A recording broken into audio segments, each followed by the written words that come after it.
In this video, we will explore the initial force that is behind crust movement. Theory differs from the tectonic plate theory.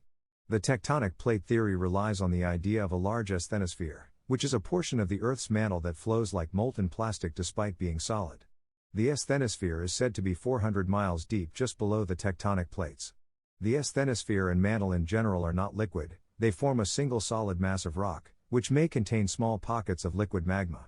Despite being solid, the asthenosphere has enough elasticity to flow, creating convection currents, which move rock and magma through the Earth. Contrary, the tectonic wave theory states the Earth's core is at the heart of producing new material. Gravity forces older material down towards the core.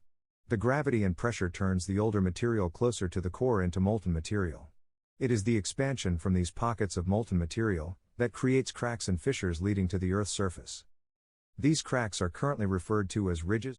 The expansion cracks allow the new molten material to flow to the surface of the Earth. This will also push some of the older material in front of the new molten material to the surface. Once the crack is formed and the pressure is released, gravity works to close the crack back up. Like squeezing a tube of toothpaste, this becomes a secondary process that continues to push the molten material to the surface. This cycle never stops. Once the pressure is released, the area near the core continues to produce more molten material, and the cycle starts over. As the new material gets closer to the surface, it will cool down and will start to solidify.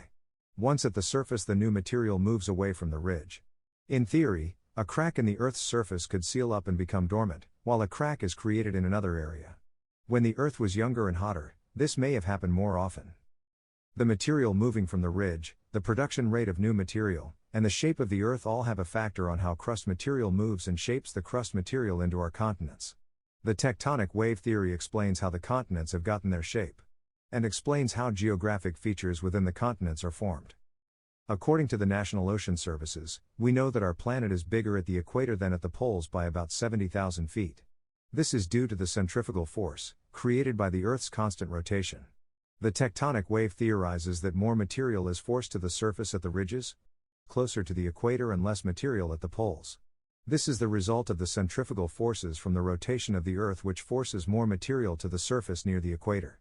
It is the rate of production of new crust material that determines the speed in which the crust material moves from the ridges. The slower rate of new material produced at the poles will move crust material at a slower rate. Initially, as the crust, or material above sea level, moves from the ridges, the material above sea level will look like it is ripped or torn apart. For example, the material sitting closer to the North Pole, where the production of new material is less, parts of Asia, Europe, and North America's coastline looks very torn. However, as the crust material moves further from the ridge, the new material that is being produced will start to influence the shape of the crust above sea level. And the shape of the crust above sea level will mirror the shape of the ridge that is directly influencing the crust in that area. The closer you get to the equator, as crust material moves further from the ridge, the new material from the ridges will act like bulldozers and it will start to shape the crust material. This is why areas like South America and Africa look like puzzle pieces that once fit together. The tectonic wave theory does not rule out that some of the crust material of South America and Africa may have once been connected, it just simply explains why they look like puzzle pieces. As discussed in past videos, a tectonic wave can form at the front of the material being pushed from the ridges. The friction at the front of the wave will form a bubble of molten material just behind the leading edge. The bubble of molten material is responsible for the formation of volcanoes. In the next video we will discuss tracks. The direction of the crust material that is traveling above sea level can be determined by the track. The track provides clues as to the direction the crust material above sea level is moving.